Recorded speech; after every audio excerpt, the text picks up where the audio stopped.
Aujourd'hui, je vous emmène dans un voyage au pays de la frustration. Frustration parce que la magnifique auto qu'on va découvrir ensemble, vous ne la verrez jamais sur la route et vous ne la conduirez évidemment jamais. C'est un concept car qui n'aura surtout pas de descendance de série.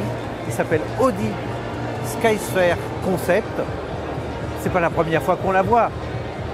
Les visiteurs de Pebble Beach, du concours de Pebble Beach 2021 ont pu l'admirer. Et elle est ici avec nous aujourd'hui au salon Vivatech à Paris.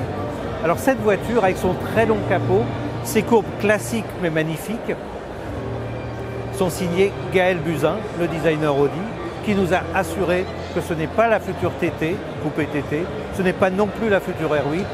Il y aura quelques éléments qu'on va retrouver, mais certainement pas cette ligne incroyable. Alors, ligne incroyable, dit roues incroyables, c'est des 23 pouces. Dit moteur incroyable, c'est un moteur entièrement électrique de 642 chevaux et 750 Nm, le tout en propulsion sur les roues arrière. Donc il faut quand même s'accrocher pour la conduire, mais cette voiture a d'autres choses incroyables et je vais vous montrer ça. Alors venez avec moi parce que l'intérieur de cette Skysphere vaut le coup. Vous voyez, il y a deux écrans séparés. Mais il y a un petit bouton dans cette voiture pour la rendre entièrement autonome. Et quand on appuie dessus, les deux écrans s'encastrent l'un avec l'autre pour former une dalle numérique de 140 cm, de plus de 140 cm, ce qui est plus grand que ma télé. Et la voiture elle-même s'allonge pour que ses occupants, ces deux occupants, puissent s'allonger aussi. Elle passe de 4,94 m à 5,18 m. En gros, elle s'allonge de 25 cm quand même.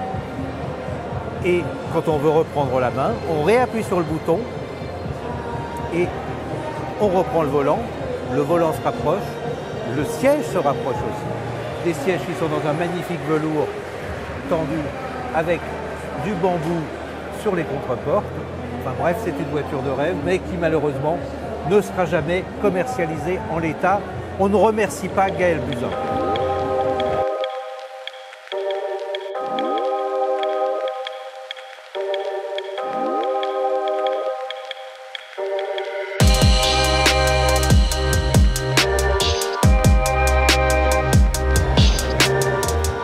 Évidemment, avec une voiture comme ça, c'est pas la peine d'essayer de partir 3 semaines en vacances avec les enfants.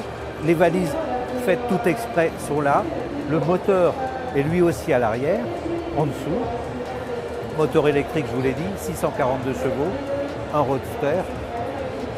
Et puis, c'est dommage, je vous ai dit, on est frustré, on est frustré. On est venu à Vivatech voir une merveille et on va repartir en métro.